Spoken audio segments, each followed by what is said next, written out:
রপ্তানি করা হয়। জানাতে বন্ধু, পশ্চিমবঙ্গে এই মাটির ব্যবহার শুধুই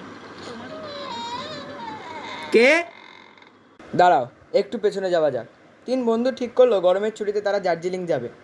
প্রিয়ম, পোগো, আদি। চলে যায় ওরা কি বলছে। তখন বাজে সকাল 11:30। প্রিয়ম আদিকে ফোন করে তার নিজের কথা বলতে চাইলো যে সে দার্জিলিং যাবে।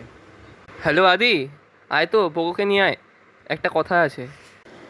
1 ঘন্টা পর আদি আর পোগো প্রিয়মের বাড়িতে পৌঁছালো।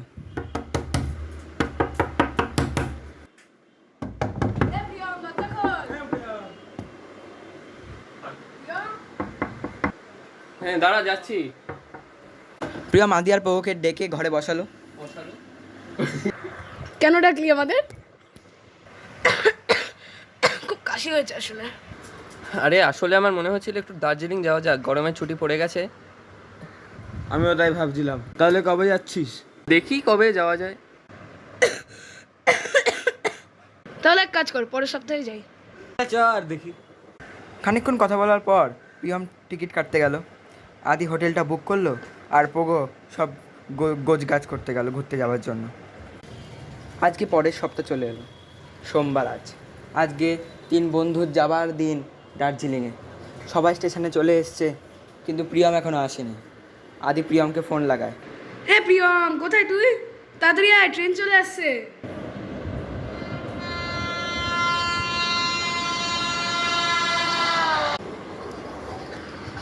ট্রেন চলছে, ট্রেনে বসে সবাই গল্প করছে। 3 বন্ধু হাসি গল্প খাওয়া দাওয়া করছে। শেষ পর্যন্ত পৌঁছালো এনজেপি স্টেশন। আয় ভাই, জলদি জলদি। স্টেশন থেকে বেরোলো। এখন ট্যাক্সি সবাই খুঁজছে, হোটেলের দিকে রওনা দেবে। ট্যাক্সি যাবে? ও ট্যাক্সি। ওয়ারেন হাউস যাবে? Warren house. ওখানকার লোকের হোটেলটার নাম শুনলেই গা হাত পা কাঁপে। হোটেলটা কবরস্থানের ঠিক পাশে। প্রিয়ম আড্ডা মেরে ওদের বলল, কি রে, হোটেলের নামটা কেমন অদ্ভুত, মানে ভুতুরে হোটেল হবে না? এ কি ভূতের ভাই, ভয় পাই নাকি? হ্যাঁ, ভূত হয় নাকি পাগল? আরে হ্যাঁ, আমি তো আড্ডা মারছিলাম, ওসব হয় নাকি? সত্যি কি আড্ডা? হোটেলটা কি সত্যি ভুতুরে নয়? চলো দেখা যাক।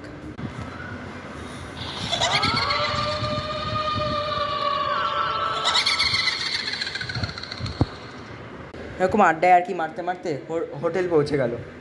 হোটেল পৌঁছানোর পর ওরা অনেক ক্লান্ত ছিল।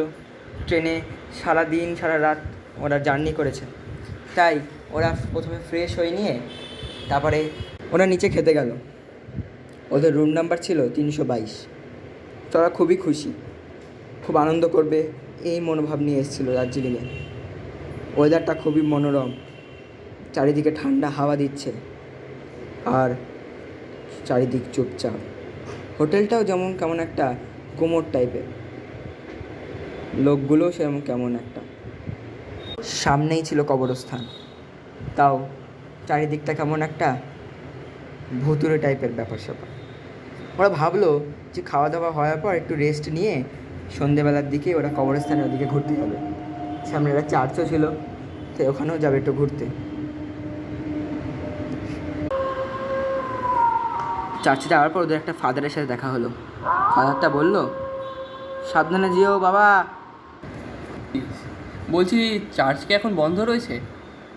প্রিয়ম ফাদারকে জিজ্ঞেস করলো। ফাদার বলল, চার্চ তো এখানে নেই, এখানে তো শুধু কবরস্থান। আচ্ছা ঠিক আছে, তাহলে কবরস্থান থেকে একটু ঘুরে আসি চ। সন্ধ্যেরা ওরা ওখানে কাটালো। রাত্রিবেলার দিকে ওরা হোটেলে এসছে। হোটেলে ম্যানেজারের সাথে কিছু কথা ছিল, কথাগুলো সেরে ওরা রাত্রিবেলা খেয়ে দিয়ে হোটেলে ঘরে শুতে চলে গেল। ঘড়ির কাঁটায় তখন 12টা। সবাই ঘুমিয়ে পড়েছে খুব ক্লান্তির পর। কি যেন একটা দরজা ধাক্কাচ্ছে। হঠাৎ প্রিয়ম চাচালো, আরে ওটা কি ছিল?